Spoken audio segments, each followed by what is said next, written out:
Logical reasoning में आपने Indian logic बहुत अच्छे से देखा और पढ़ा होगा। इंडियन लॉजिक में प्रमाणास से डायरेक्ट क्वेश्चन आपके पूछे जाते हैं।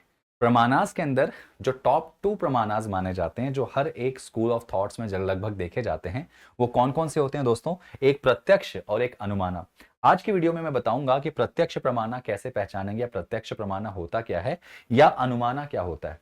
तो याद रखना, प्रत्यक्ष प्रमाणा के अंतर्गत एक कह सकते हैं कि प्रमाण का अर्थ होता है जहां से हमें ज्ञान की प्राप्ति होती है।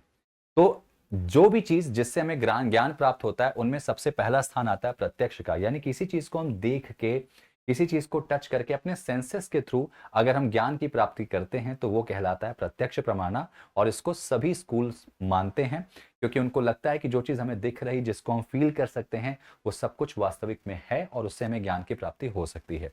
और दूसरा होता है अनुमान। अनुमान का मतलब जहां पे प्रत्यक्ष चीजें ना दी जाएं, जिसको हम अपने बुद्धि विवेक से आप उसको क्या कर सकते हैं, एक्सेप्ट कर सकते हैं।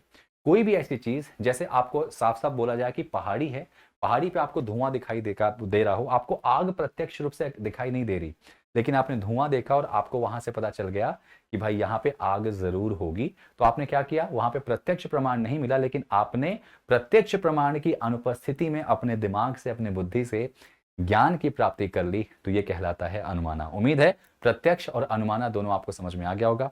ऐसे वीडियोस के लिए बने रहें KGS UGC नेट चैनल पे।